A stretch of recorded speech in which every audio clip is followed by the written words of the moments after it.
The Council of Eternal Voices had convened only 17 times in the past million cycles. Each gathering marked a moment of existential dread, when the galaxy itself seemed to tremble at the precipice of catastrophe. Today marked the 18th. High Archon Velthera of the Ascended Collective stood before the assembled representatives of 43 species, her crystalline form refracting the light of 1,000 distant stars through the station's transparent dome. The ancient chamber, built by the progenitors themselves, hummed with a frequency that made lesser beings' thoughts coherent and clear. "They have left their star system," she announced, her voice carrying the weight of inevitable doom. A collective shudder rippled through the chamber. The Xinthian ambassador, a being of pure energy contained within a magnetic field, flickered violently. "Impossible.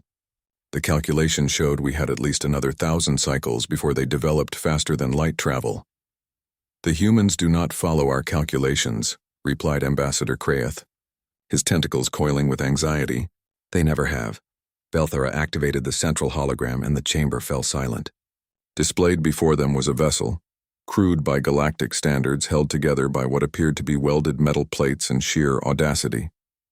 Yet it moved through fold space, something that should have required technology centuries beyond their development. "They call it the Indomitable," Velthara continued. "They built it in 37 cycles. Our projections suggested they would need 300. The prophecy of the Shattered Ones had been discovered 12 million cycles ago, carved into the hull of a dead world that floated at the edge of the galactic rim. The progenitors, that ancient race that had seeded civilization across the stars before mysteriously vanishing, had left only one warning clearly legible among the ruins. When the children of Sol emerge, the age of reason ends. They are born of a world that kills, forged in endless struggle, knowing only survival. They feel too much, dream too large, and refuse to accept the impossible. They will spread like wildfire, unstoppable and consuming. They are the galaxy's final test. Adapt with them or be swept aside by them. For millions of cycles, the prophecy had been dismissed as mythological nonsense, the fear-mongering of a dying civilization. Then the humans had been discovered. "I was there during first contact," Kraeth spoke, his voice barely a whisper. 50 cycles ago when we found their world. We thought them primitive, barbaric even. They were still fighting each other, waging wars over invisible lines and ancient grievances. "And yet," interrupted the hive mind representative, speaking through 1,000 voices in perfect unison, "they unified within a single generation of learning. They were not alone. A process that took our species 10,000 cycles they accomplished in one." Velthara manipulated the hologram, showing footage that had been classified until this very moment. The assembled council watched as human vessels, outnumbered and outgunned, faced the Ravager swarms at the Kepler front.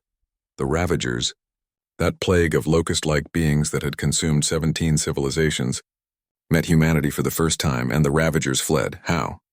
demanded the Xinthian ambassador. "The Ravagers know no fear.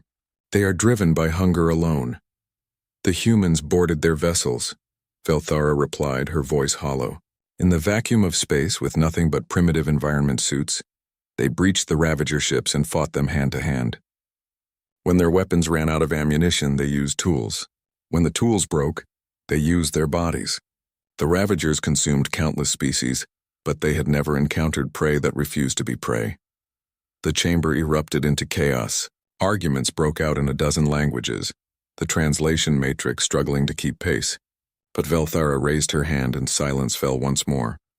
"There is more," she said. "We intercepted a human transmission, a message they sent back to their homeworld after the battle. Would you like to hear what they said?" Without waiting for an answer, she played the recording. A human voice, rough and tired, filled the chamber. "Mission accomplished. Enemy forces retreated. 17 crew lost, but we held the line. Tell command, humans don't run. We never have and we never will. See you at home port. Martinez out, 17 dead, and they called it a victory. Any other species would have mourned such losses for cycles. The humans simply moved forward. The prophecy was clear," Velthara continued. "We cannot stop them. We can only choose how we face them. The progenitors understood something we refused to see. Humanity is not an invasion force or a conquering horde. They are evolution's answer to a galaxy that had grown stagnant." She turned to face the council fully, her form blazing with determination. "Humanity comes from a death world where everything, The weather, the predators, even the microscopic organisms tried to kill them every single day. They evolved not just to survive, but to thrive in chaos. They feel emotions we cannot comprehend, form bonds that defy logic, and possess an irrational hope that borders on insanity. "Then what do you propose?" asked Kraeth. "We do what we should have done 12 million cycles ago," Velthara replied. "We welcome them. We learn from them. Because the prophecy's final line, the one we always ignored, reads, 'In humanity's fire, the galaxy will be reborn, or reduced to ash.' The choice belongs to those who greet them." The vote was unanimous. For the first time in galactic history, the Council would extend full membership to a species that had barely left their home system.